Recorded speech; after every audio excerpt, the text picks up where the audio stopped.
వివాహేతర సంబంధంపై నిలదీసిన భార్యపై భర్త దాడి చేశాడు. కోపంతో ఊగిపోయిన భార్య తరపు బంధువులు భర్తను చితకబడ్డారు. రమేష్ ను వివాహేతర సంబంధం పెట్టుకున్న ప్రియదర్శిని తేజస్విని తరపు బంధువులు చావబడ్డారు. విషయం తెలుసుకుని అక్కడికి చేరుకున్న పోలీసులు వారిద్దరిని అదుపులోకి తీసుకున్నారు.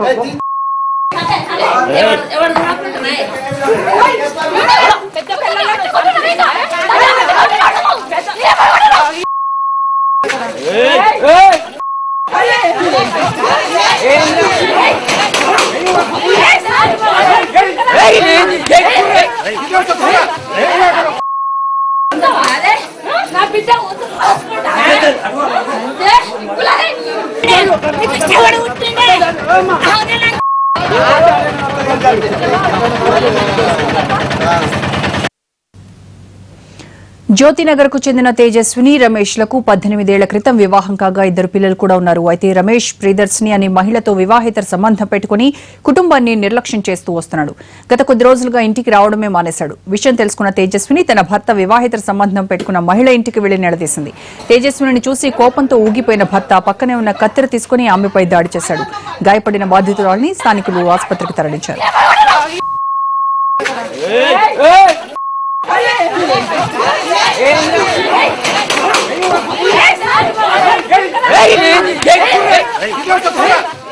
ఇంట్లో గొడవ అయితే ఇట్లా మాకు ఈ బాబు నన్ను బాగా కొడుతుంటే బాబు అడ్డం వచ్చిండు. ఎందుకు కొడుతున్నావు ఇట్లా అంటే ఆయనను కొట్టిండు, నన్ను కొట్టిండు. కొడితే పోయి ఇద్దరు తండ్రి కొడుకులు ఇద్దరు గొడవ పెట్టుకున్నాక ఆయనకు కొంచెం దెబ్బలు తగినాయి అన్నట్టు కొట్టుకుంటే నన్ను ఇంట్లో చంపడానికి ప్రయత్నించిండ్రు అని కేసు పెట్టిండు. కేసు పెట్టినాక 15 days తర్వాత ఎంత రమ్మన్నా కానీ పెద్ద మనుషులకు వస్తలేడు, ఎక్కడికి వస్తలేడు. తను రాకుంటే డోర్ కేసు పెట్టిన నేను డోర్ కేసు పెట్టిన. ఆ కేసు అట్లా నడుస్తుంది. ఇప్పుడు ఇది గొడవ పడ్డాం సార్. డోర్ తీసేసరికి బాబుని లోపలికి తీసుకున్నాడు. తీసుకొని కొడుతుంటే ఇద్దరం కలిసి గొడవ పడుతుంటే కత్తెర తీసి పొడిచిండు.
Thank you.